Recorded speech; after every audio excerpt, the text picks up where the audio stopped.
Jika dirunut ke belakang, maka Jakarta menjadi salah satu wilayah yang memulai transisi sejak awal, yakni dimulai pada 5 Juni. Lalu bagaimana pertambahan kasus sejak masa transisi itu diberlakukan hingga saat ini? Kita akan melihat pada 5 Juni, kasus positif corona di Jakarta ada lebih dari 7.006 kasus. Kemudian pada tanggal 16 Juni, kasusnya mencapai sekitar 9.092 kasus. Ada penambahan sekitar 1.400 kasus mulai dari 5 Juni ketika PSBB transisi diberlakukan hingga tanggal 16 Juni kemarin.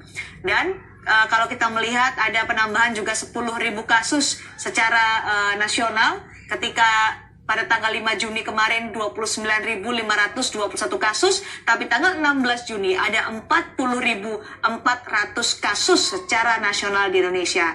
Patut dicatat bahwa penambahan kasus ini tidak lepas dari semakin masifnya tes uji PCR karena sudah lebih dari 330.000 orang yang menjalani tes PCR. Kemudian saudara, dalam sepekan terakhir ada sejumlah temuan baru klaster corona.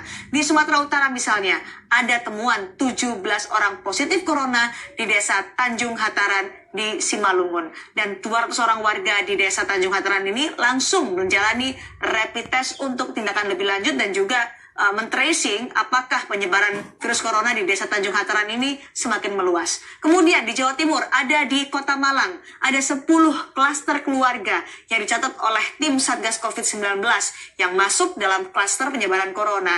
Ada 30 hingga 35 orang yang terjangkit virus corona dari klaster keluarga ini. Kemudian, klaster sebaran corona lainnya adalah pasar tradisional. Data yang kami dapat dari Ikatan Pedagang Tradisional, ada sekitar 573 orang yang positif corona dari 110 pasar di Indonesia. IKAPI kemudian terus menyiapkan langkah untuk memutus mata rantai penyebaran virus corona di pasar tradisional. Dan di Jakarta, saudara, Pasar Kebayoran Lama mulai ditutup siang ini hingga tanggal 20 Juni. Kami akan hubungi jurnalis Kompas TV, Tifal Solesa, di Pasar Kebayoran Lama, Jakarta.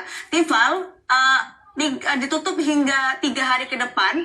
Apa yang kemudian mendasari penutupan ini dan apa yang dilakukan oleh pihak pengelola Pasar Kebayoran Lama? 3 dari 7 terdakwa, Vindi? Ya, memang untuk